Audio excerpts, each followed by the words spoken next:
ফ্যাসিবিরোধী বিপ্লবের অগ্রসেনানী মাহমুদুর রহমানকে প্রফেসর ইউনূসের সরকার জেলে পাঠাইছে। এই মাহমুদুর রহমান সেই বিরল ব্যক্তিত্ব যিনি হাসিনার শাসনের শুরুতেই ফ্যাসিবাদের উত্থানকে সঠিকভাবে চিহ্নিত করতে পারছিলেন, যিনি একাই প্রতিবাদের মশাল জ্বালায় রাখছিলেন। কেন তাকে নেওয়া হলো জেলে? অনেকেই আইনের কথা বলতেছেন। এই সরকার মাহমুদুর রহমানকে আইন দেখাইছে। আমরা প্রশ্ন করি, এই সরকারের আইনি ভিত্তি কি? আমরা ধারাবাহিকভাবে হাসিনার সংবিধান বিলোপের পক্ষে কথা বলছি। অন্তর্বর্তীকালীন সরকার হাসিনার সংবিধান বজায় রাখার সিদ্ধান্ত নিছে, যা এখনো দেশের সর্বোচ্চ আইন। এখন এই সংবিধানে এই ধরনের অন্তর্বর্তী সরকার গঠনের কোনো বিধান আছে কি? নাই। সুতরাং কঠোর আইনি অর্থে ইউনূসের সরকার সংবিধানের অধীনে অবৈধ। এর চেয়েও খারাপ, এই সরকার এমন একটা সরকারকে অপসারণ করে বসানো হয়েছে যা এই সংবিধান অনুসারে গঠিত হয়েছিল। অতএব এই অন্তর্বর্তীকালীন সরকার শুধু অবৈধ না, বরং এই সরকার গঠনে জড়িত প্রত্যেক ব্যক্তি এবং যারা এই সরকারের অংশ হয়েছে তারা সবাই দেশদ্রোহিতার অপরাধ করছে। ঠিক কিনা? আইনে তো তাই বলে। আইনি যদি দেখান তাহলে এইটাও আইন। আপনি আপনার ক্ষেত্রে দেশের সর্বোচ্চ আইন প্রয়োগ করেন নাই, মাহমুদুর রহমানের ক্ষেত্রে কেন আইন প্রয়োগ করতেছেন? এইটার যুক্তি কি?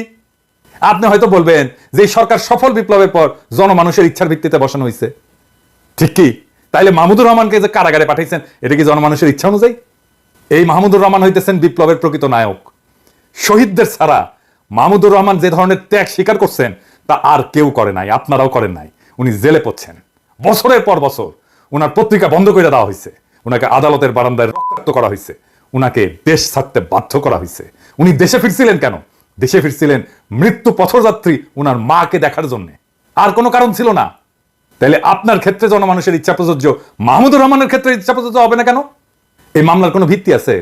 মাহমুদুর রহমান এবং শফিক রেহমানকে রাজনৈতিক উদ্দেশ্যে ফ্যাসিবাদী সরকার মিথ্যা মামলায় জড়াইছিল, আর প্রফেসর ইউনূসের সরকার হাসিনা সরকারের দায়ের করা মিথ্যা মামলা খারিজ করার প্রতিশ্রুতি দিছিল। দেয় নাই? দিছিল। এই মামলা কেন খারিজ হইল না? মাহমুদুর রহমানের মামলা তো সেই প্রথম দিককার মামলাগুলোর মধ্যে থাকার কথা ছিল যেগুলো বাতিল করা হবে। এটা করা হইল না কেন?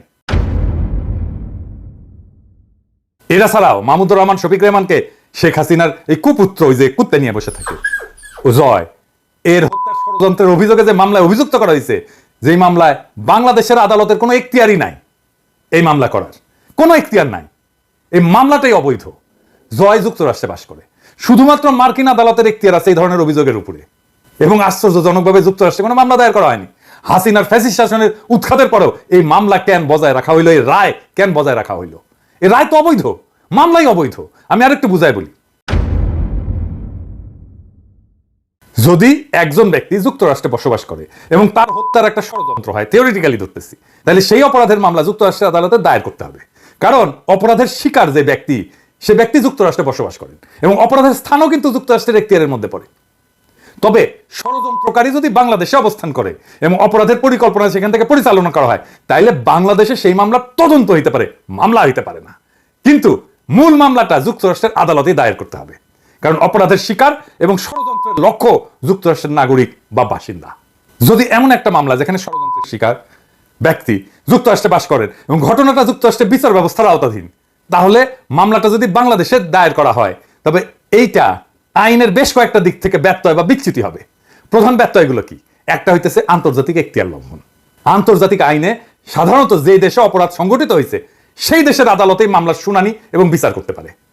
যেহেতু ষড়যন্ত্রের শিকার ব্যক্তি যুক্তরাষ্ট্রে বাস করেন এবং অপরাধের প্রভাব সেই দেশের মধ্যে পড়ে, তাই মামলাটা যুক্তরাষ্ট্রের এখতিয়ারের মধ্যে পড়ে। বাংলাদেশে এই ধরনের মামলা দায়ের করা হইলে সেটা আন্তর্জাতিক আইনের মূল নীতির লঙ্ঘন। সোজা সাপটা কথা, আপনি আইনের যে কাউকে জিজ্ঞেস করতে পারেন। 2 নাম্বার, বিচার প্রক্রিয়ার বৈধতা। বাংলাদেশে দায়ের করা মামলায় আদালত কার্যকরভাবে অপরাধের তদন্ত এবং বিচার করতে সক্ষম হবে না তো, কারণ অপরাধের স্থান, অপরাধের শিকার ব্যক্তি এবং প্রমাণসমূহ যুক্তরাষ্ট্রে অবস্থিত, তাই তো? এটা একটা কার্যকর বিচার প্রক্রিয়ার পরিপন্থী তো, এবং মামলার প্রকৃত আইনি ভিত্তি তো দুর্বল। আদালতের রায় ভুল ছিল, কারণ 2টা ধারায় মাহমুদুর রহমানকে 2 রকম সাজা দেওয়া হয়েছে, একটা 5 বছর আর একটা 2 বছর। এইটারও কোনো ভিত্তি ছিল না।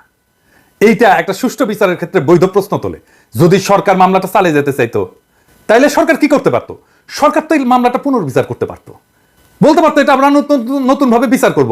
কারণ যেই দেশের আদালতের বারান্দায় মাহমুদুর রহমানকে আহত করে রক্তাক্ত করা হয়, সেই দেশে তো মাহমুদুর রহমান ন্যায় বিচার পাবে না, পানো নাই। উনাকেই বলা হয়েছিল ট্রুথ ইজ নো ডিফেন্স, বলে নাই? বলছিল তো। তাহলে উনি তো ন্যায় বিচার পাবেন না। তো এই মামলা কেন পুনর্বিচার করা হলো না? 69-এ গণ আন্দোলনের মুখে পাকিস্তানের প্রেসিডেন্ট আইয়ুব শেখ মুজিবের বিরুদ্ধে আগরতলা ষড়যন্ত্র মামলা প্রত্যাহার করছিল, করে কারণে নাই? তাহলে জনমানুষের দাবির মুখে মামলা প্রত্যাহার করা যায় তো নাকি? কেন মাহমুদুর রহমানের ক্ষেত্রে করা হইল না? একই মামলা কিন্তু শফিক রেহমানদের সাথে স্থগিত করা হয়েছে। দেখেন কেন মাহমুদুর রহমানেরটা করা হইল না? এর সাথে তো যুক্তই করে দেওয়া যেত মাহমুদুর রহমানের কথা। তার মানে বিপ্লবের যারা সৈনিক তারা এই সরকারের হাতে, প্রফেসর ইউনূসের সরকারের হাতে নিগৃহীত হইতেছে। কেন? কারণ বিপ্লবের প্রথম মুহূর্তেই বিপ্লবের ফল ছিনতাই করা হয়েছিল। হাসিনার অপমানজনক পলায়নের পর আসিফ নজরুল একাই তথাকথিত সাংবিধানিকতার দোয়াই দিয়া ছাত্রদের একাংশকে ক্যান্টনমেন্ট আর বঙ্গভবনে নিয়ে ঘুটু করিয়া প্রফেসর ইউনূসকে হাসিনার বানানো রাষ্ট্রপতি চুপ্পুর কাছে শপথ নেওয়াইছিল। আর এক গাদা অপদার্থ উপদেষ্টা নিয়ে কাজ শুরু করে বিপ্লবের হুকা মেরে দিয়েছিল। এদের শাসনে ক্যান্টনমেন্টে আশ্রয় পেল সব আওয়ামী দুর্বৃত্তরা, পলায় গেল সবাই। বিপ্লবও পলায় গেছে, এখন কিন্তু যে মনির হইল পলায় গেছে। ওই মুহূর্তটা ছিল খুবই গুরুত্বপূর্ণ, কারণ এর মাধ্যমে আওয়ামী আর ইন্ডিয়ার স্ট্র্যাটেজিক অ্যাসেটগুলো রক্ষিত হয়। আর এই ওয়াহিদুদ্দিন মাহমুদের মতো বুইড়া খাটাস যে কিনা হাসিনার উন্নয়নের সারিন্দা বাজাইতো, সে জানেও না কিছু, তার কেন উপদেষ্টা বানানো হয়? বলে কি পাঠ্যপুস্তক দিয়ে অনানুষ্ঠানিক আলোচনা হয়েছিল, সেটাই প্রজ্ঞাপন হয়ে যায়। শালা বুড়া হয়েছে কিন্তু মিছা কথা বলার অভ্যাস যায়নি। এভাবে প্রজ্ঞাপন হয় কোনো সরকারি? আপনার সরকারি অফিসে অনেকেই কাজ করেন, আপনারাই বলেন এভাবে প্রজ্ঞাপন হয়? যখন অন্তর্বর্তী সরকার গঠনের জন্য আসিফ নজরুল ঘুটু করিচ্ছে, আমি তখনই বুঝছিলাম এইখানে ইন্ডিয়ার লোকজন ঢুকে গেছে। আমি তখনই বিপ্লব চিন্তায় হওয়ার বিষয়ে সতর্কতা দিছিলাম, বলছিলাম না ওই সময় ভিডিওতে, যারা বিপ্লবের পিছনে ছুরিকাঘাত করছে তারা নতুন মির্জাফরের মতো কুখ্যাত হয়ে থাকবে। তাহলে মাহমুদুর রহমানকে কেন জেলে দেওয়া হলো জানেন? মাহমুদুর রহমানকে জেলে দেওয়ার প্রকৃত কারণ হইল তিনি ভারতের আসল প্রভুদের জন্য একটা আপদ। বাংলাদেশের স্বাধীনতা সার্বভৌমত্ব হারানোর বিষয়ে মাহমুদুর রহমানের চেয়ে বেশি কেউ সতর্ক করে নাই। আজ আমরা হাসিনার শাসন ব্যবস্থায় দেখতেছি সেই একই ফ্যাসিবাদী কাঠামো, তবে হাসিনা ছাড়া। যারা ভারতের স্থানীয় এজেন্সি এবং বাংলাদেশের এই যে প্রথম আলো, ডেইলি স্টার, এই গোষ্ঠী তো সরকার হিসেবে পাইছি আমরা, তারা মাহমুদুর রহমানকে নিশ্চুপ করতে তাদের সর্বোচ্চ চেষ্টা করবে। এখন বলতে পারেন কিভাবে এটা এড়ানো যেত? একটা তো দেখাইলাম, শফিক রেহমানদের রায় তো স্থগিত করে দিছে, দেখলেন তো। 2 নাম্বার, এই মামলাটা পুনর্বিচারের জন্য পাঠানো যেত। 3 নাম্বার, রায় বাতিল করে দেওয়া যেত। 4 নাম্বার, আমি যদি আসিফ নজরুল হইতাম, এগুলো কোনো কিছু হইল না, তারপরে আমি যদি আসিফ নজরুল হইতাম, তাইলে মাহমুদ ভাইকে জেলে যাইতে হইতো না। কিভাবে জানেন? মাহমুদ ভাই যে সময় বললেন যে উনি আদালতে আত্মসমর্পণ করতে যাবেন, সেই দিনই আমি ওনার মায়েরা দেখতে যেতাম, আর মাহমুদুর রহমানের, আর বলতাম মাহমুদ ভাই আমরা এই মামলার রায় বাতিলের জন্য উদ্যোগ নিতেছি, আপনি তো বুঝেন টাইম লাগবে, কয়দিন সময় দেন আমাদের, খালাম্মাকে সময় দেন আপনি, আমি নিজে এসে আপনার হাতে রায় বাতিলের কাগজ কিন্তু ধরাই দিয়ে যাব। আপনি আদালতে গেলে জেলে পাঠাই দেবে, এটা আমরা এটাতে বিব্রত হব। আমি মেহরবানি করে আমাদেরকে বিব্রত করেন না মাহমুদ ভাই, আপনি মেহরবানি করে কয়টা দিন টাইম দেন, আমরা রিকোয়েস্ট করতেছি। উনি যদি আমার রিকোয়েস্ট না শুনতেন, আমি প্রফেসর ইউনূসের দিয়ে ফোন করাইতাম ওনারে, হয়তো না। আপনি বলেন কাজ হইতো না? মাহমুদ ভাই যাইতো আজকে আদালতে? আপনারা সবাই জানেন মাহমুদ ভাই কিন্তু ঘাটতেরা, উনি যেটা মনে করবেন সেটা উনি করবেনই, করিয়া ছাড়বেন, এবং উনি ঘাটতেরার জন্য আমরা ওনাকে পছন্দ করি, ঠিক কিনা বলেন? কিন্তু তারপরেও এই অ্যাপ্রোচটা নিয়ে গেলে উনি শুনতেন, কিন্তু ওনারা করবেন না তো। মাহমুদুর রহমান কে এখন? মাহমুদুর রহমান তো এখন কেউ না। আমরা এই ভারতীয় এজেন্ট এবং ফ্যাসিবাদের সহায়কদের কাছ থেকে কোনো দেশপ্রেম তো আশা করি না। আমরা দৃঢ়ভাবে বিশ্বাস করি যে মাহমুদুর রহমানের প্রতি প্রকৃত বিচার আমাদের জনগণ করবে, যারা ভারতের আধিপত্য এবং সম্প্রসারণবাদকে বীরত্বের সাথে পরাজিত করছে। আমরা যা নেপালে দেখছি, আমরা যা মালদ্বীপে দেখছি, আমরা দেখছি আমাদের এই অঞ্চলে ভারতের সম্প্রসারণবাদ পিছু হচ্ছে। আমাদের জনগণ নিশ্চিত করবে যে আর কখনো ভারতীয় আধিপত্যবাদ বাংলাদেশে ফিরে আসবে না। মাহমুদ ভাই, ভয়ের কিছু নাই, ভবিষ্যতের বাংলাদেশ আপনাকে 2 হাত তুলে এবং উষ্ণ হৃদয়ে স্বাগত জানাবে। আমরা সেই দিনের অপেক্ষায় থাকলাম। ইনকিলাব জিন্দাবাদ।